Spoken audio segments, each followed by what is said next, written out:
Chola. Comment vas-tu? Je remarque que tu es très bien, merci beaucoup. Je remarque que tu es aussi en mode pins. Ah oui, évidemment. Toujours. Il faut. Pins de la King Startup Academy. Est-ce que tu peux nous raconter l'histoire de ces pins, justement? Ah oui. Bah, bien sûr, ce sera une belle entrée. En fait, ces pins, on les a commandés un peu tard. Et on les a commandés comment d'ailleurs? Au départ, nous n'avons pas appelé pour commander. C'est quelqu'un qui nous a contactés, qui nous a proposé une stratégie marketing assez exceptionnelle. Alors moi, je me rappelle encore ce coup de fil avec toi, Laetitia. Un fil que j'attendais pas, qui est arrivé, qui a en fait m'a mis les idées en place, j'allais dire. C'est-à-dire que c'est des choses auxquelles je peux penser de manière totalement épargne. Et là, tu l'as amené avec un plan, un vrai plan, une stratégie de comment faire ci, ça. Et aussi, ce que j'ai adoré dans cette conversation qu'on a eue, c'est que tu écoutais aussi nos propositions. Et après, il y avait des ajustements. Et alors, j'ai trouvé ça génial. Bon, ça fait 5 ans que je travaille à Kinshasa. J'ai fait des business, du travail, j'ai des prestataires, mais j'avoue, pas encore trouvé. Pas des gens professionnels, il y en a, mais qui ont dit de cette façon-là, pensent à leurs clients de cette façon, pense à la stratégie même du client à ta place, c'est juste exceptionnel, quoi. En fait, vraiment, moi je me dis si la pandémie on commence les activités, on recommanderait vivement tous ces événements doivent avoir, ou même on doit faire un recours à Kinshasa. Eh bien, vraiment, merci pour ce témoignage. On n'en attendait pas tant. C'est vrai que on a créé notre entreprise avec nos frustrations de clients également, et on est parti de toute une série de choses qu'on n'a jamais réussi à trouver à Kinshasa et ailleurs aussi dans le monde. Hein. On va pas se cacher, il n'y a pas qu'à Kinshasa que le service client n'est pas toujours au top. Absolument. Et donc, on prend totalement le contre-pied. Mais du coup, vous avez utilisé cette stratégie. Comment ça s'est passé? Tu peux nous raconter un petit peu? Alors on a reçu les pins. La stratégie, évidemment, doit commencer par une startup. On a plusieurs étapes. C'est un concours qui prend quand même 6 semaines. Et on était sur la partie formation. Et les pins sont arrivés. Et on peut les utiliser à partir du moment où on avait les Fire Pitch. Les Fire Pitch, c'est l'étape où on se dit pour des projets qui vont être travaillés à fond. Et donc, Est-ce que tout le monde nous entend? Est-ce que tout le monde entend correctement Chola? Parce que je ne suis pas sûre que tout le monde t'entende bien. Ah oui, d'accord. Bonsoir Marie. Ah, là, on t'entend beaucoup mieux. Ah, là, on t'entend beaucoup mieux, je pense que oui. Ouais, tu as ton micro comme ça. Quand tu tiens ton micro. Oui, ok, alors je tiens le micro, comme ça on va m'entendre. Voilà, nickel. Là, c'est vraiment sublime. Merci Christian. Donc, tu nous disais, vous aviez les Fire Pitch. Oui, les Fire Pitch, on était à l'étape des Fire Pitch. On a reçu les pins et on les a donnés justement et aux gagnants des Fire Pitch, donc les 8 porteurs de projets qui ont été sélectionnés ce jour-là, et aussi aux 8 mentors, parce on a des mentors, aussi les mentors dédiés à chaque équipe de Fire Pitch, en tout cas sélectionnés après les Fire Pitch. Chaque équipe a un mentor dédié, ce n'est rien d'autre que les candidats de la première édition qui sont déjà des entrepreneurs aujourd'hui et qui ont déjà une entreprise qui fonctionne plus ou moins. Et ils sont donc des mentors dédiés aux équipes. Alors, on leur a donné aussi le pins. Chacun avait déjà son pins. Et malheureusement, c'était la veille de l'allocution du président Donc le lendemain, enfin non, même pas le lendemain, le jour même, le soir des Fire Pitch, qu'on est rentré, on a eu le discours du président, et ce qui a fait qu'on a arrêté, on a suspendu Kinstar. Okay? Alors donc on a tous les pins qui sont bien rangés dans un beau carton. On se dit que quand ça va reprendre, on va reprendre là où on avait arrêté. Donc au Fire Pitch, on va continuer. On avait la partie, on devait dans la stratégie, on devait la partie des demi-finales. Demi-finale, on devait faire un feu de camp vers Montgalier, Malaba, dans une forêt et tout. On devait aller faire un feu de camp, et pendant ce temps, on va faire des jeux de pistes. Il y avait tout ça était prévu avec des pins, avec des on avait d'autres produits aussi. J'ai oublié les noms, mais en tout cas, on avait plusieurs produits différents qui étaient adaptés à chaque étape de ce que nous allions faire et ce qu'on avait prévu faire. Et malheureusement, on l'a pas encore fait. Mais c'est toujours prévu, hein. C'est-à-dire que Kinsatop, on va pas l'annuler cette année, ça c'est clair, on va le faire. Même si on doit diviser le groupe en deux, ou je sais pas quoi, pour avoir 20 personnes, histoire de respecter la distanciation sociale et de poursuivre. Mais on va finir, on va recommencer quand le confinement sera officiellement levé à Kinshasa. Tout à fait. On tiendra au courant, on vous enverra des photos, bien entendu, des vidéos, de tout ça, et Kinshasa sera bien représenté en tout cas, et on va vous faire suivre tout ça. Avec vraiment plaisir, et si on a la possibilité, on vous enverra nous-mêmes aussi nos gaillards pour être un peu témoins de l'implémentation de cette stratégie. Ils seront les bienvenus.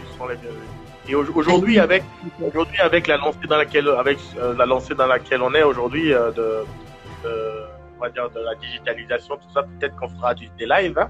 Qui sait? C'est clair. Des lives, qui sait? C'est ton jamais. C'est clair. Oui, non, mais c'est certain. À mon avis, vous n'y échapperez plus. Les lives seront là tout le temps. Absolument. Ah là là, mais du coup, on a commencé par là, on n'a pas encore parlé de toi. Qui es-tu, Chola? Quel est ton parcours? Moi, en regardant LinkedIn, d'abord, j'ai découvert que tu avais étudié le droit, et surtout que c'était en France. En France, qu'est-ce qui t'a poussé à aller en RDC? Est-ce que c'est le racisme ou c'est autre chose? Alors oui, ça il y a une vraie histoire derrière ça. C'est l'occasion, je vais la raconter cette histoire-là. Alors donc mon parcours, tu l'as déjà dit, hein, et n'importe qui peut aller voir sur LinkedIn, ils verront bien mon parcours. Alors j'ai un parcours background, j'ai un master en droit des affaires. Ensuite, j'ai fait une école de commerce à Londres, à King's College. Donc j'ai fait un master en business administration, ce qui fait qu'aujourd'hui je suis un business strategist. D'accord? Donc moi mon expertise aujourd'hui c'est de développer des affaires ou d'accompagner le développement des affaires. Donc voilà. Mais avec un focus, un background, je vais dire, de droit, de juriste. D'accord. Juriste à la base. Voilà. Maintenant, la grande question, pourquoi je suis rentré en Afrique, ou en RDC précisément. Alors, quand je faisais mon master 2, c'était à Lille, très exactement.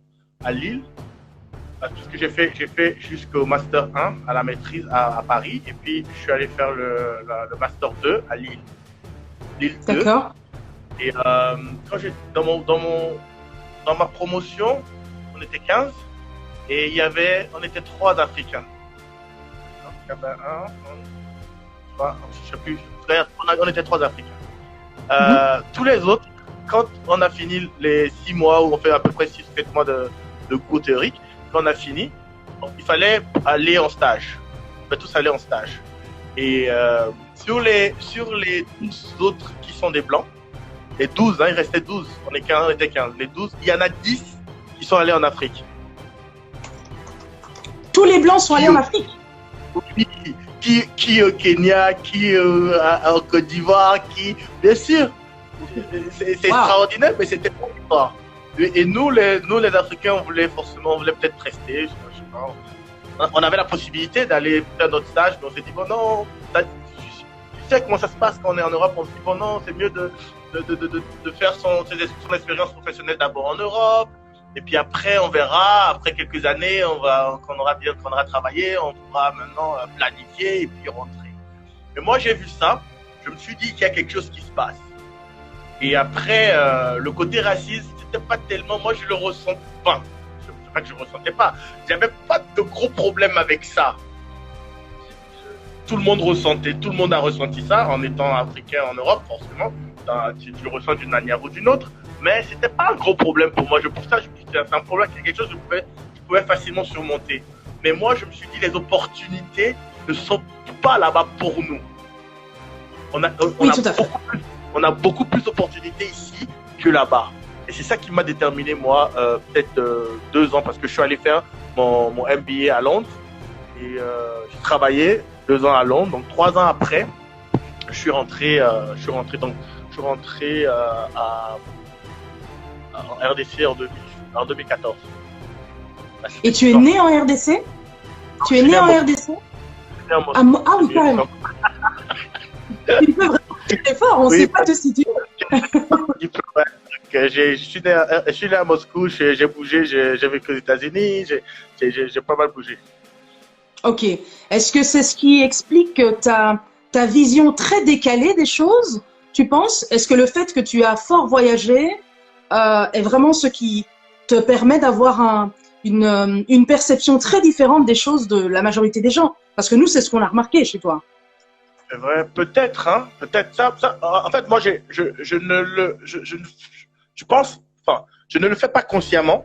Je ne dis pas, je ne sais pas. Je me doute que ça doit être ça parce que j'ai vu des choses, j'ai vu d'autres cultures, j'ai vu d'autres personnes, enfin j'ai rencontré d'autres personnes, enfin, des personnes différentes, et ça a sûrement forgé on va dire ma personnalité, et puis ça a sûrement forgé ma capacité à peut-être réfléchir autrement et à faire les choses peut-être autrement. Je pense qu'il y a de ça, mais ce n'est pas que ça. Je pense qu'il y a de ça, il y a beaucoup de ça d'ailleurs, il y a beaucoup de ça. Mais je pense que ce n'est pas que ça. Il y a aussi la volonté de bien faire tout.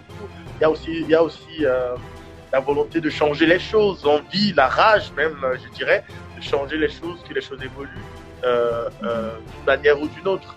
Moi, je pense que le fait que moi j'ai voyagé m'a permis de... Parce que moi, je me considère quelque part comme quelqu'un qui est fou, amoureux de l'Afrique.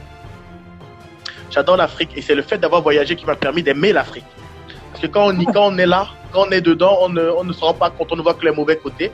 On voit que les mauvais côtés, on subit même les mauvais côtés. On subit les mauvais côtés. Alors que quand on n'y est pas toujours resté, on arrive à avoir le recul nécessaire de se dire, il y a ça qui va pas, il y a ça qui est très bien, il y a ça qui est même une opportunité.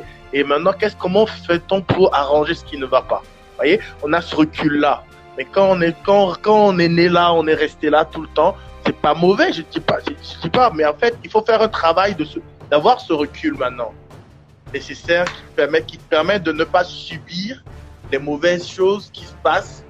Enfin, il y a beaucoup de choses à corriger, à améliorer en Afrique, hein, mais moi, je suis fou amoureux de tout. Quand on est amoureux de ce qui va bien, ce qui ne va pas bien. Même ce qui ne va pas bien, moi, j'ai l'habitude de dire aux jeunes entrepreneurs que j'encadre que pour un entrepreneur, quand il y a des problèmes, c'est génial qu'il y a des problèmes. Et si tant est que c'est génial qu'il y a des problèmes, que les problèmes sont excellents, sont extraordinaires, sont des choses extraordinaires pour des entrepreneurs, alors la RDC, c'est un paradis, parce qu'il y a beaucoup de problèmes. C'est le moins qu'on puisse dire, ouais. Mais quand on regarde avec un œil de problème, justement, je veux dire négatif, évidemment, on ne voit que les problèmes. Alors quand on regarde avec un œil d'entrepreneur, on se dit, ok, c'est très bien qu'il y ait des problèmes. Nous, on va trouver des solutions et pouvoir rentabiliser ces solutions-là.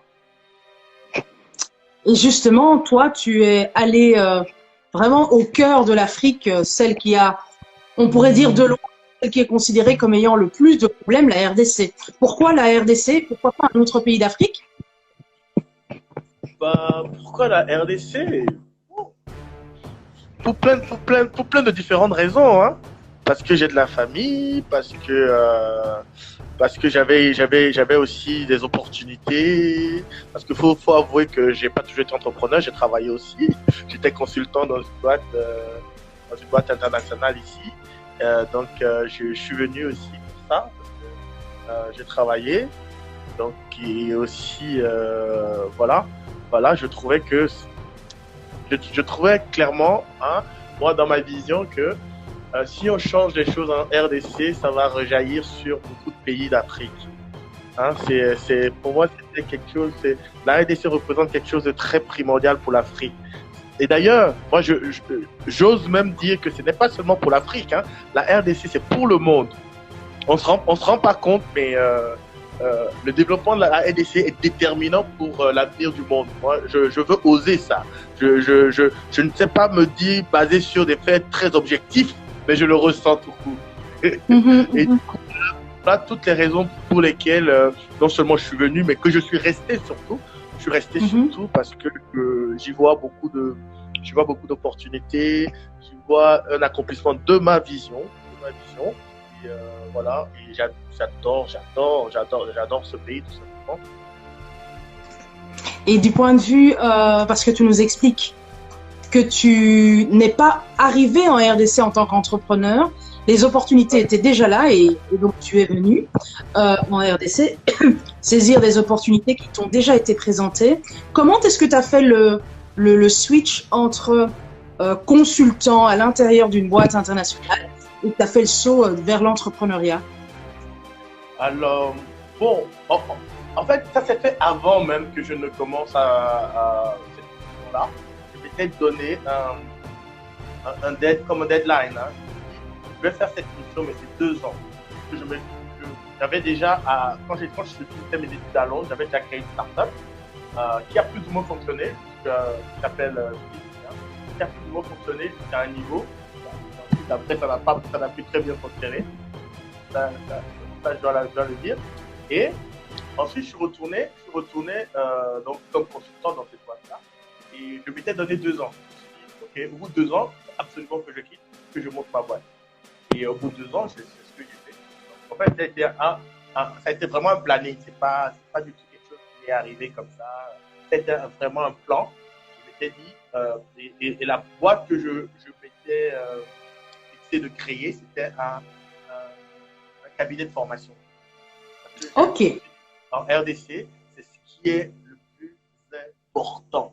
Après, tout ce qu'on va dire sur les autres aspects, c'est vraiment des subsidiaires, mais former l'homme. Donc, c'était un cabinet de formation. Et je l'ai créé, ça s'appelle Elite Training. Elite Training, qui existe toujours. Hein. Cabinet de formation. C'est de ce cabinet de formation, parce qu'on a pas pendant 2 ans encore. Donc, là, on ne t'entend plus. Ah, pardon. Je suis parti de l'entreprise en 2015. J'ai créé Elite Training, qui a eu, au bout de 2 ans, on a, pour des raisons de business model, on va dire, parce que faut comprendre que la plupart de notre cible, ils n'ont pas beaucoup d'argent. Ils n'ont pas beaucoup d'argent pour nous payer, nos formations qui coûtaient un peu cher. Parce qu'on avait des consultants de haut vol, de gros calibre qui demandaient beaucoup d'argent. Donc forcément, notre cible, notre clientèle ne pouvait pas payer. Du coup, avec les cofondateurs, avec les associés, on s'est assis, on s'est dit qu'il faut modifier notre business model. Du coup, on a été vers les organismes, vous voyez, les organismes de développement. On leur a dit, voilà, nous, on veut former des jeunes. Ils sont prêts, ces jeunes sont prêts, ils veulent être formés, ils ont l'envie, ils ont tout. Mais ils ont pas beaucoup d'argent. Donc vous mettez l'argent pour qu'on les forme. Vous voyez? Donc du coup, on est allé, on a été faire ça. On a dû démarcher de nouveaux clients, quoi. Des nouveaux clients, parce que du coup, les clients qu'on ciblait, on a vu qu'ils ne pouvaient être que des consommateurs, ils ne peuvent pas être des vrais clients. Du coup, on est allé trouver des vrais clients qui vont payer pour eux. Voilà. Et c'est comme ça qu'une startup est née. C'est un peu le modèle Facebook finalement. Vos utilisateurs d'une part, qui ont les formations, et vos vrais clients qui eux vous permettent en fait d'offrir vos services à vos utilisateurs non payants. C'est ça? Absolument, c'est ça. Et comment vous avez fait pour les convaincre? Est-ce que c'est eux? Enfin, comment est-ce que vous avez fait? Alors moi je peux vous dire en en très peu de mots, c'est-à-dire que eux avaient déjà des programmes qui ressemblaient plus ou moins à ça. Bon, certains n'avaient même pas de... Enfin, oui, on va dire, ils avaient des programmes qui ressemblaient à ça. Ça veut dire quoi concrètement? On va voir des organismes, des ONG ou des fondations qui sont ici et qui finançaient des programmes pour accompagner des jeunes mamans maraîchers au fin fond de, de, de Kintuka ou de je ne sais où, en tout cas en périphérie de Kinshasa. Et ça faisait peut-être 10 ans qu'ils faisaient ça. Et avec des résultats très peu probants. Alors nous, on est allé les voir, on a dit, OK, voilà, est-ce que vous pourriez pas modifier un peu vos bénéficiaires, dire que aujourd'hui les mamans maraîchers, c'est bien, vous pouvez continuer, mais prenez la moitié de tes sous et investissez dans la jeunesse. Parce que on va voir ces organismes-là, la plupart fonctionnent, ce sont des organismes de développement qui mettent beaucoup d'argent dans tout ce qui est humanitaire, vous voyez. Et nous, on leur a dit, bon, il vaut mieux développer les gens pour qu'ils n'aient plus besoin de tendre la main pour que vous leur donnez l'aumône. Et si vous nous donnez de l'argent et que nous on forme des entrepreneurs, effectivement, ces entrepreneurs vont créer des emplois et parce qu'ils auront créé des emplois, ils vont devenir des acteurs du développement de leur communauté et vous n'aurez plus besoin j'espère en tout cas dans 10 ans, vous n'aurez plus besoin de donner l'aumône, parce que donner l'aumône, c'est ni bien pour vous, ni bien pour eux. C'est-à-dire que vous rendez les gens, c'est même humiliant parfois, je veux dire, la personne qui n'y arrive pas et qui a toujours besoin de tendre la main pour qu'on lui donne de l'argent. Et c'était ça vraiment la vision de beaucoup d'ONG, beaucoup de fondations, beaucoup d'organismes ici pendant très longtemps. Et nous, on est allé les voir, on les a convaincus par ça. Au début, ils étaient assez sceptiques parce qu'ils ne savaient pas ce qu'on proposait réellement. Ils n'arrivaient pas à voir ça de manière à matérialiser ça. Et quand on a fait la première édition de Kin Startup, le suivi qu'on a eu après avec les formations d'accompagnement, tout ça, ça a renforcé notre image de marque et ça a fait que toutes les autres années, les autres activités, les autres formations qu'on apporte, automatiquement, ils nous suivent. Donc ça a été un peu... Et après, ça a aussi fait de l'émulation, c'est-à-dire que vu que certains qui ne voulaient pas nous suivre au début, parce que c'est normal, ils ne savent pas, ils veulent voir quand même d'abord sur le terrain ce qu'on fait sur le terrain, automatiquement, ils ont commencé à nous rejoindre au fur et à mesure au fil de l'eau. C'est vraiment impressionnant. Et donc, du coup, il y a Kin Startup Academy. Oui. Ce n'est pas la seule entreprise dans laquelle tu aujourd'hui. Tu peux un petit peu nous expliquer la nébuleuse de Choladine, si on peut l'appeler comme ça. J'ai pas bien compris. La myriade d'entreprises. La myriade d'entreprises. Non, c'est pas une myriade. Il y en a pas beaucoup. Il y a quelques-unes, mais il n'y en a pas beaucoup.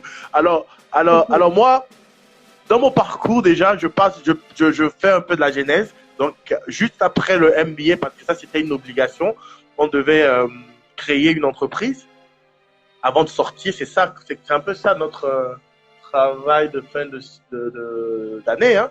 C'est-à-dire que, ouais, donc on devait sortir avec une start-up, on était obligé. Donc, on devait avoir des associés, créer tout ça. Donc, j'ai créé celle-là qui s'appelle Plibi, qui est une plateforme de streaming avec lequel on a levé $150 000 avec mes associés au Nigeria sur Demo Africa. Ensuite, on a créé avec les associés donc Elite Training, donc le cabinet de formation. Il y a eu K-Partners qui est une SARL, qui est une entreprise un peu de... Celle-là, elle est un peu pour tout. Hein. mais en fait, non, je l'avoue. C'est-à-dire que, évidemment, vous comprenez que il faut... Et moi, je recommande cela aux entrepreneurs. Je veux dire, c'est toujours dans une forme de source de revenus. C'est-à-dire qu'on a une entreprise qui répond à des marchés publics, qui fait ci, qui fait ça, pour faire rentrer du cash. Parce qu'après, il faut vivre aussi. Hein. Pour faire rentrer du cash. En attendant que les entreprises qu'on a mis en place par passion, par vision, fonctionnent et que d'ailleurs, qu'on puisse prendre les sous de ce côté-là et injecter dans les entreprises qui doivent mettre du temps d'abord avant de leur envol. Hein. Donc, il y a K-Partners dans lequel je suis associé et il y a la Fondation K la fondation KA, qui est une fondation qui émane de K Partenaires, justement, et qui est cette fondation-là. Pourquoi cette fondation? C'est une entreprise sociale, hein. C'est une entreprise sociale parce que, étant donné que nous devons travailler avec des ONG et recevoir des financements d'ONG et de fondations, nous ne pouvons pas le faire avec une entreprise commerciale. On n'a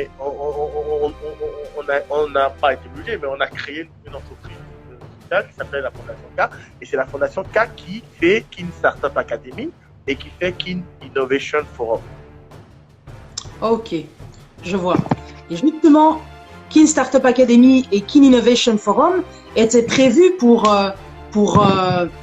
exploser de visibilité, en tout cas, à travers toute une série d'événements en mars, avril.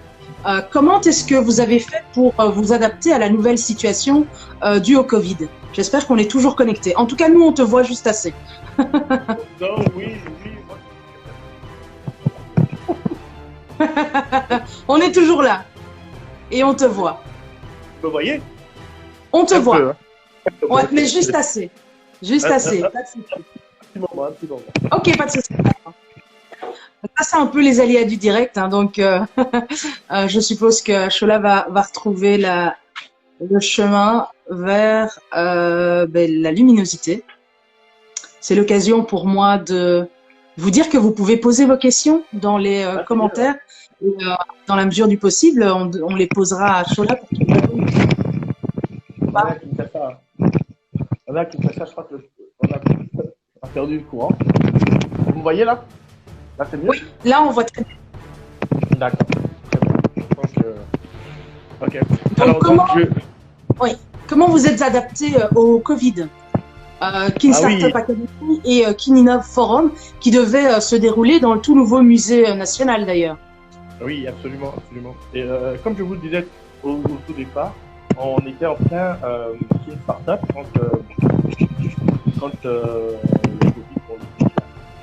On ne t'entend plus. Alors, nous on était. Oui. C'est mieux. On était en plein tournage de Kin Startup quand le Covid, quand on a été mis mano militari en confinement. Donc, on avait commencé depuis le début du mois de mars. On avait déjà fait les castings, on avait commencé les formations et quand on a été mis en confinement, on s'est dit bon voilà, il faut quand même faire quelque chose. On va pas rester là à ne rien faire parce que c'est le confinement. Au tout début, on a eu 2-3 jours de flottement là et ensuite on s'est rapidement réajusté et on a créé un événement en ligne qui s'appelait Sharing is Caring.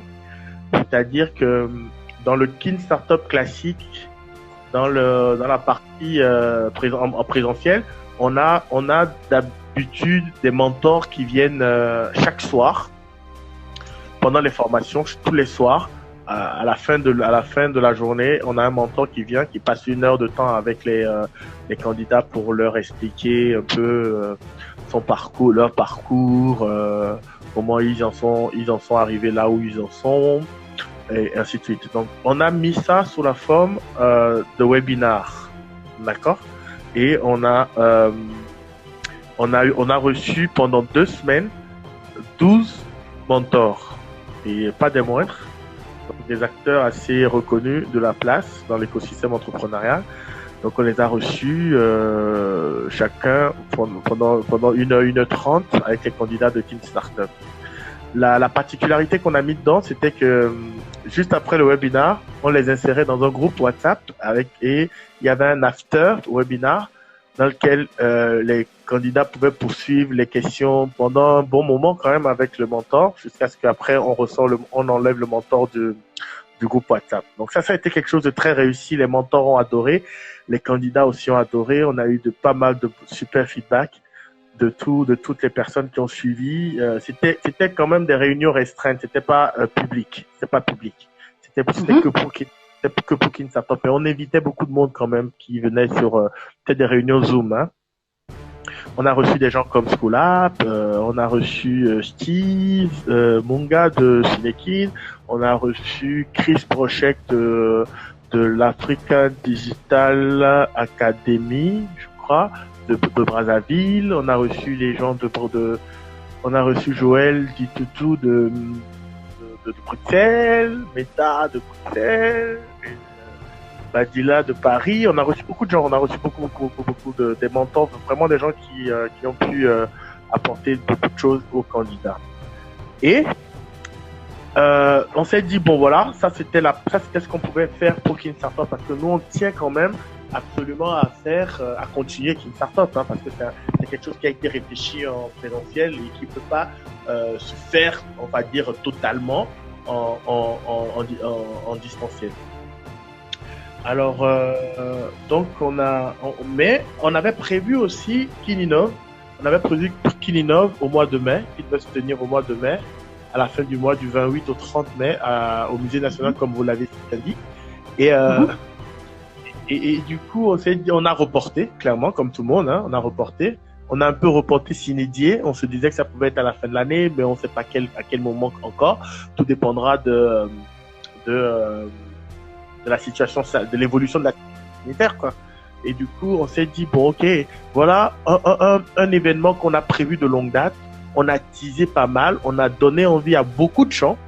On avait déjà commencé à présenter en tout cas les invités qui vont venir et tout.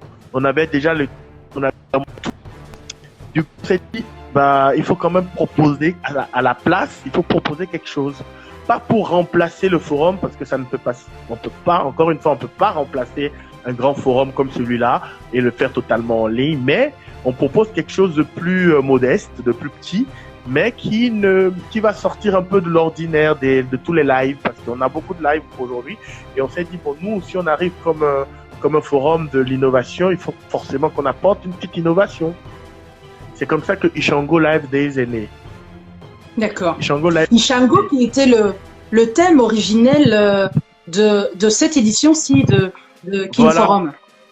En fait, pour tout vous dire, c'était pas le thème. Le thème, c'était Shape the New DRC with Disruptive Innovation. Donc, modeler le futur de la RDC avec des innovations disruptives. C'était ça la thématique. Mais Ishango était le symbole qu'on voulait donner. En fait, pour être très honnête avec vous, on veut changer le nom du forum. On s'est dit que c'est pendant le forum là, au dernier jour du forum, qu'on allait annoncer que le forum, on va changer le nom du forum et que ça allait devenir Ishango Innovation Forum. Vous voyez? C'était ça l'idée. Là, c'était ça l'idée. Mais comme on n'a pas pu le faire encore, on a dû faire Ishango Live Days déjà pour préparer quand même notre audience et tous nos participants suivent déjà au Ishango, parce qu'évidemment c'est un nom, c'est quelque chose qui est très fort, un nom très fort.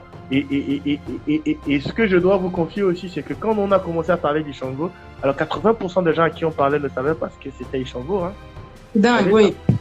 20% des Congolais, et même pas seulement des Congolais, des Africains, 80% des Africains ne savent pas ce qu'est Ishango. Et si on a quelques minutes, moi je veux bien dire ce qu'est Ishango pour que ceux qui suivent aujourd'hui. Bien sûr, bien sûr. D'ailleurs, on peut te dire qu'il y a un pins Ishango qu'on a édité l'année dernière, que les gens ont adoré dans le monde entier et qui a fort tourné. Mais parce que pour les gens qui ne le savent pas, c'est quoi Ishango? Alors Ishango, c'est on va dire, en très peu de mots, c'est la plus vieille calculatrice du monde. Mais fondamentalement, ce sont des os d'éléphants. Donc vous imaginez, c'est assez long. Des os d'éléphants. Donc il y en a 4, je crois, sur lesquels on a retrouvé les calculs mathématiques les plus basiques, donc le plus, le moins, la division et la multiplication. Et ces os sont des artefacts qui datent de plus de 20 000 ans avant Jésus-Christ. Tout à fait. Et qui a été retrouvé à Ishango, justement, un village qui est en RDC, qui est à la frontière avec l'Ouganda à peu près. Donc c'est un petit village de pêcheurs où on a retrouvé ces os-là. Donc c'est des os qui datent de plus de 15 000 ans avant même l'Égypte, la civilisation égyptienne. Vous voyez, on suspecte même que ce sont des héritages qui a permis de construire les pyramides d'Égypte, quoi. Parce que ah oui, non, mais clairement, clairement. La base de tout, les mathématiques, c'est la base de tout. Et pourquoi est-ce que on a retrouvé ces eaux-là intactes? Parce que ça a été enseveli par un volcan pendant des millénaires, quoi, des centaines d'années, des centaines et des centaines d'années. Et c'est autour de 1960, 59-60 qu'un archéologue belge a retrouvé ça. Et aujourd'hui, Ishango, ces eaux-là sont au musée de Tervuren. Tervuren à Bruxelles.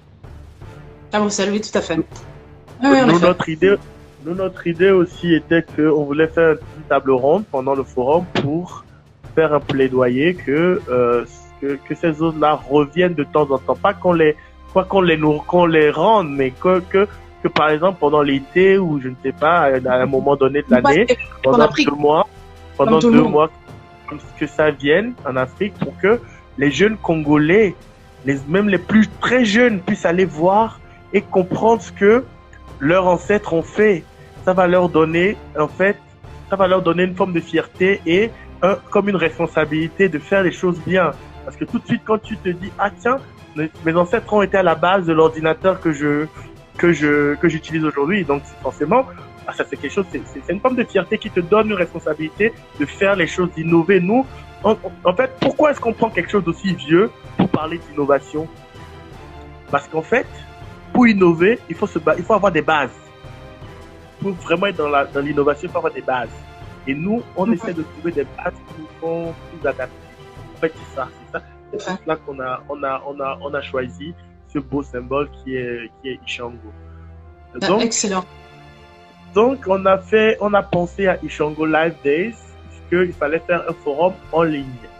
Ishango Live Days, on l'a imaginé avec plusieurs activités. On a eu des Innovation Talk qui sont des narrations avec des inventeurs, nos inventeurs locaux, des inventeurs ou des innovateurs. Hein. On a reçu des gens comme le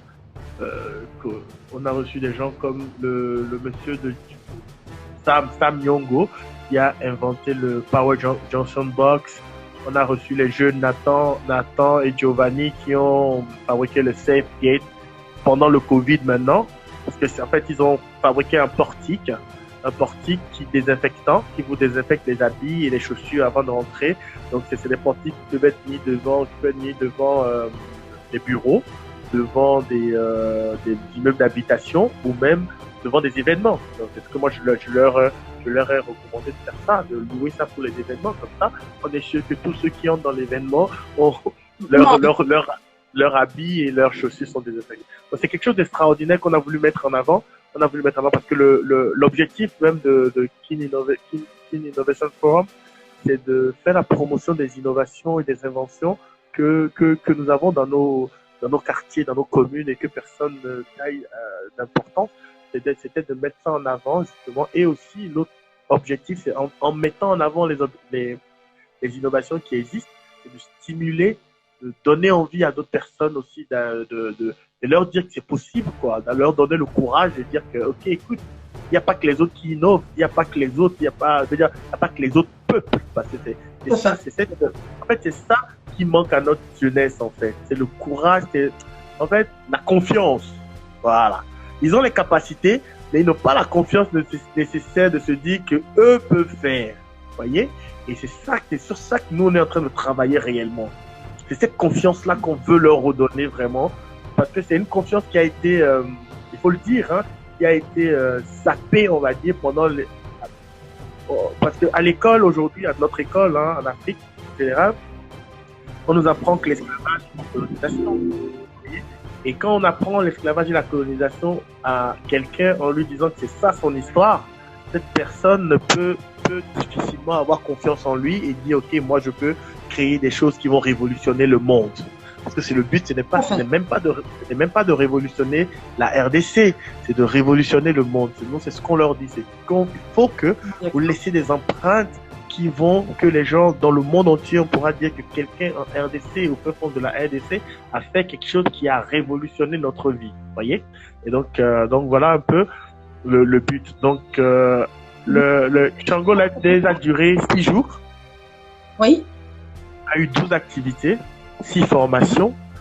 Et donc des talks, des débats, des très super, des beaux débats. Hein. On a eu des débats sur l'éducation du futur. Ça a été un débat assez houleux avec Madame Raissa Malou et Farrell. Et on a parlé d'éducation du futur quelle éducation du futur pour la RDC. Ça a été vraiment quelque chose de très bien. Et le vrai clou même de cette activité, ça a été les pitch battles. Les pitch battles, ça a été un concept qu'on a ramené aussi, qu'on a imaginé aussi. Donc, on a fait une petite compétition de pitch sous la forme d'un combat de boxe. On a fait ça sur 2 semaines. Donc, une première, les phases éliminatoires et la phase finale. On a eu 2 gagnants. Encore Cédric Onoya. Et puis, dans les poids lourds, on a eu deux catégories, poids lourd et poids léger. Donc, dans les poids lourds, ça a été Cédric. Il était 8 au départ. Et lui, il est venu jusqu'à la finale. Et là, c'est lui qui a gagné.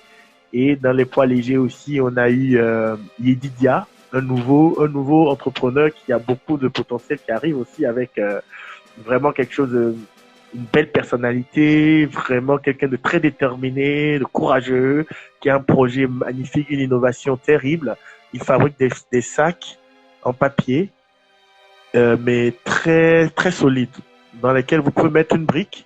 C'est des poids énormes et aussi de l'eau, de l'huile et tout ça. Alors c'est quelque chose d'extraordinaire et il le porte magnifiquement bien son projet en plus. Donc voilà les deux. Voilà un peu très brièvement. On va dire rappeler, expliquer les Django Live Days. Eh bien, tu sais que ça m'a donné une nouvelle idée de stratégie pour vous, mais on en parlera après, c'est pas grave. Super. Pour la suite, je vais quand même te poser une des questions qui a été posée, je vais en choisir une. Est-ce qu'il faut avoir un projet avant de pouvoir suivre des cours à la King Startup Academy? Peut-être expliquer le concept. Oui, il faut avoir un projet ou même une idée de projet. On n'est pas obligé encore de développer le projet parce que c'est ce que nous faisons avec vous. En fait, vous devez avoir une idée de projet parce qu'en fait, nous formons des entrepreneurs. Vous devez venir en disant, OK, moi, j'ai au moins une idée. J'ai envie de faire telle chose.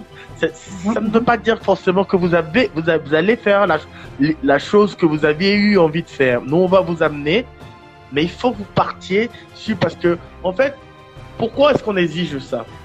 On veut pas former des gens qui, au fond, veulent être juste... Nous, on veut former des entrepreneurs, vous voyez? Former des entrepreneurs. Donc, il faut que l'envie d'entreprendre, déjà, soit plus ou moins là. Nous, on va la renforcer. On va le renforcer. Et puis, vous donner maintenant des outils pour améliorer, pour transformer l'idée en projet et le projet en entreprise. Et l'entreprise en grande entreprise. Donc c'est ça notre. Donc il faut avoir une idée de projet. C'est juste une idée, pas forcément déjà avoir un projet ou un business plan ou quelque chose de très élaboré. Non, pas besoin. D'ailleurs la plus grande partie de notre cible c'est des étudiants. D'accord.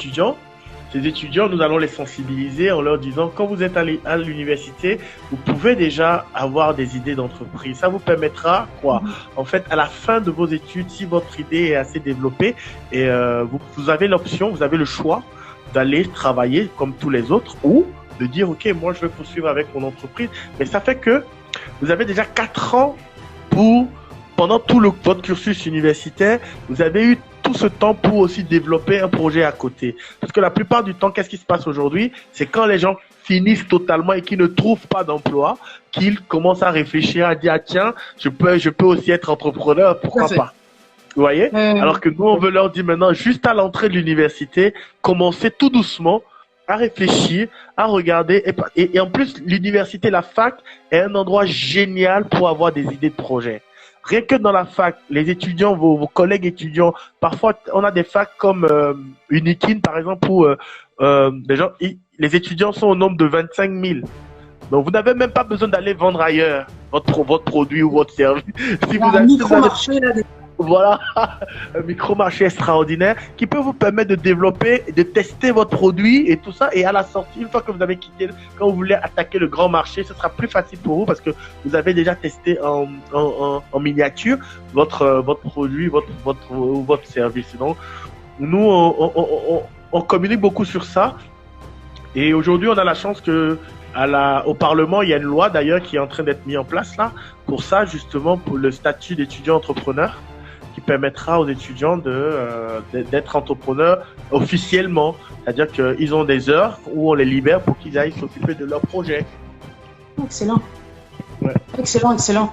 Alors, il y a plein d'autres questions, mais je vais les résumer en une seule, à savoir, est-ce que si un projet dans la KSA, dans la Kin Startup Academy, est passé, ou bien qu'il y a un des candidats qui a un projet, est-ce qu'une autre personne peut avoir le même projet? Et s'il y a 2 personnes qui ont le même projet, comment ça se passe?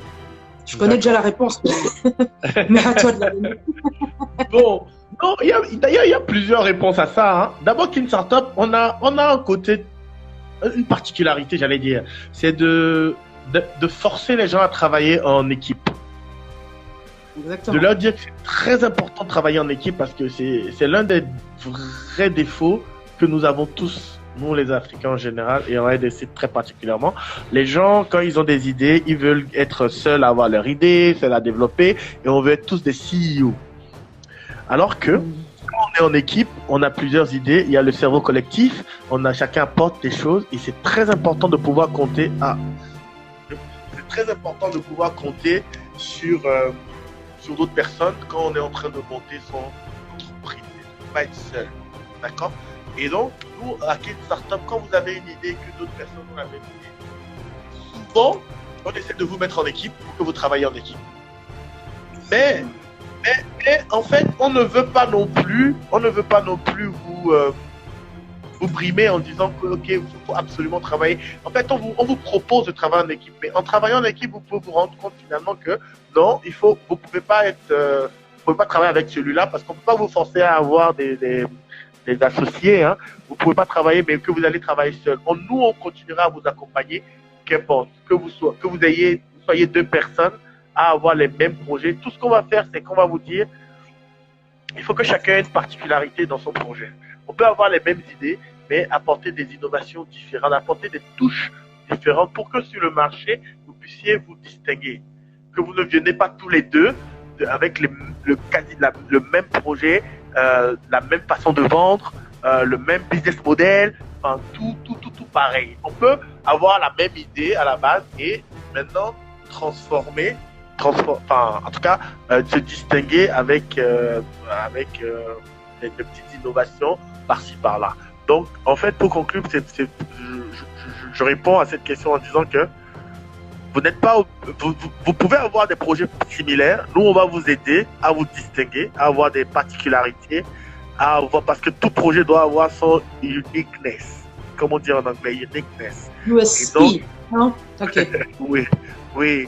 Donc nous, c'est notre rôle aussi de vous aider d'aider les personnes justement à trouver cette particularité-là. Donc voilà. Ok, nickel. Merci pour Si Ilunga qui a posé l'une de ces questions. De manière générale, qu'est-ce qu'on peut te souhaiter à toi, à Shola, et à la Kin Startup Academy ou au Kin Innovation Forum? Parce qu'on arrive à la fin, on va nous couper à un moment donné, mais je te pose quand même la question. Rapidement.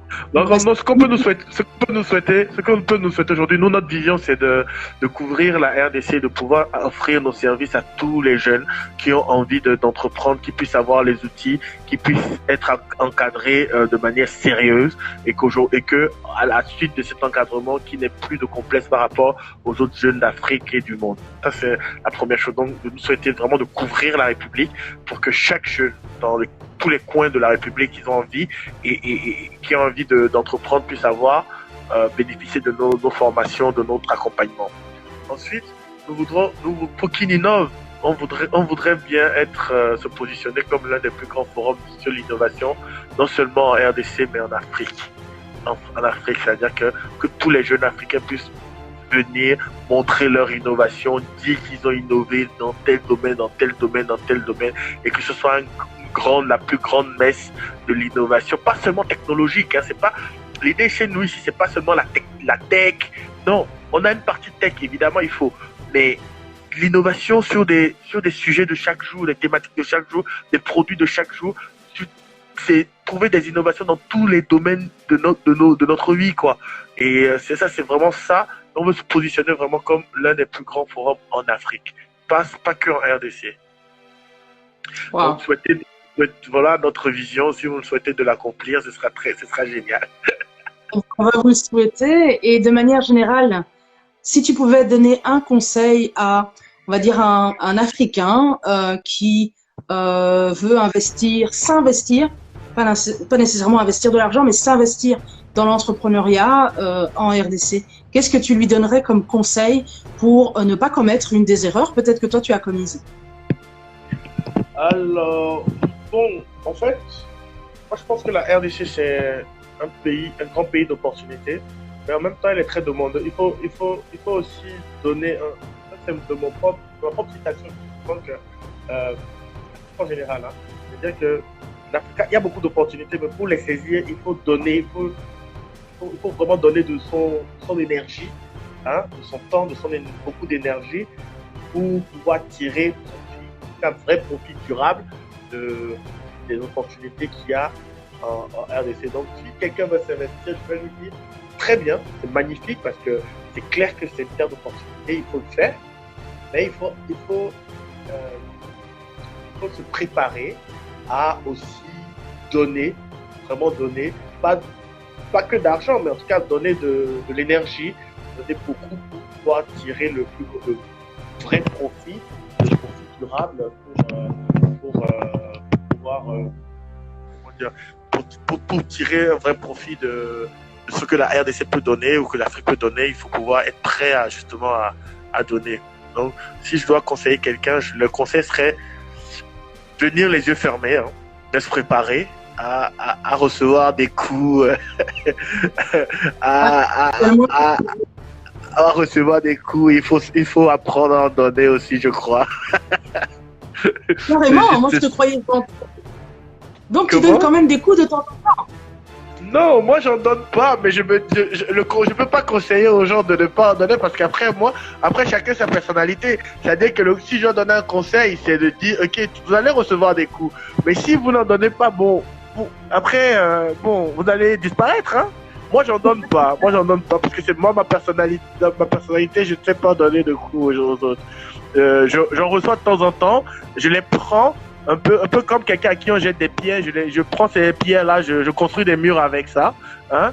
Et mais ça je sais pas conseiller à tout le monde parce que c'est pas tout le monde ne peut pas faire comme moi. Tout à fait. Et quel est ton secret alors? Non, moi j'ai pas de secret. En fait, c'est la passion, hein. C'est-à-dire que j'ai une passion, comme je vous ai dit, moi je suis super amoureux de ce continent et en fait quand j'étais plus jeune, j'ai milité j'étais un peu révolté, j'étais un petit révolté et du coup je me suis dit pour régler ce problème, c'est de créer des entrepreneurs, des gens qui vont développer le continent. Et donc moi je suis très passionné par ce que je fais. Alors donc je ne le fais pas je ne fais pas pour l'argent.